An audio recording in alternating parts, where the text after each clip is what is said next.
这是一次本地鱼苗，每年春季一到，那必然要做的就是放流了。兄弟们，还是那样子，准备开启今年的首次放流。资金紧张，只能买3000块钱凑凑数啊。今天带大家看看我的慢节奏放流啊，也把经验分享给你们。首先来当地的渔场来买鱼苗，同老板提前联系好了，清早一过来就拖网捉鱼。瞧这个头啊，就是我想要的。价格嘛，不管大小，按2块一条算。然后分批次把鱼苗拖上来，筛选合适的个体，直接放入氧气袋，把氧气一气呵成，总计1500多尾。这回的放流点很偏僻啊，水质虽好，但遗憾的是难寻鱼的踪迹啊。兄弟们，这个鱼还好，没什么问题，但是温度太高了。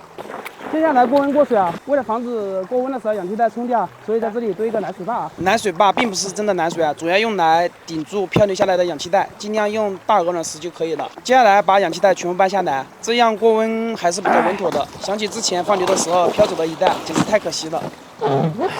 就这样等待20分钟即可啊。兄弟们，过温差不多了，看一下鱼的活力，还可以哦。过温过后就过水啊，这个大箱子利用上，别放水了。这个全程先不要加溪流3点水，这些氧气袋里面的水和鱼足够装满水箱。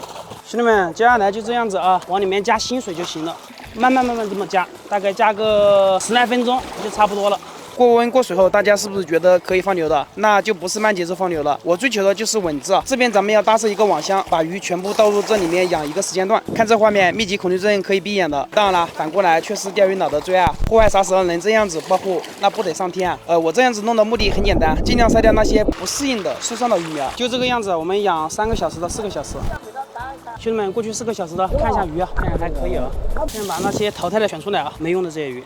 这种也选出来没用的啊，看这种也不行，太伤了。兄弟们，准备放流去了啊！我朋友看我经常放流啊，鱼苗都是一车一车的买，以为我挺有钱，找我给周转装修钱。现在大环境下都不宽裕啊，我最近手头也紧，就让他去试试抖音钱包里的放心界。打开抖音，在我的界面下进入钱包，点放心界，激活额度后跟着要求申请，最高额度20万，等他工资发了还上就行。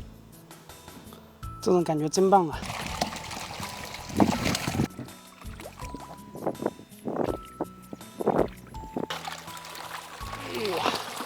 问兄弟们一个问题啊，你说我经常这样子放流，你们会不会看腻啊？这才是自由自在的感觉啊！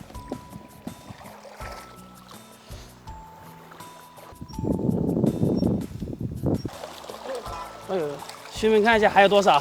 哎呀，还有这么多，放不完，根本放不完啊！啊，这一桶啊！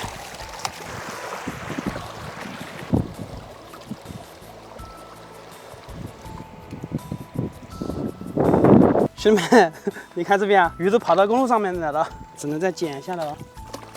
说真的，作为喂鱼2年半的养鱼佬，最爱的就是鱼儿在水中自由自在畅游的感觉。我觉得平时多看看这个画面，还真能忘掉不少烦恼。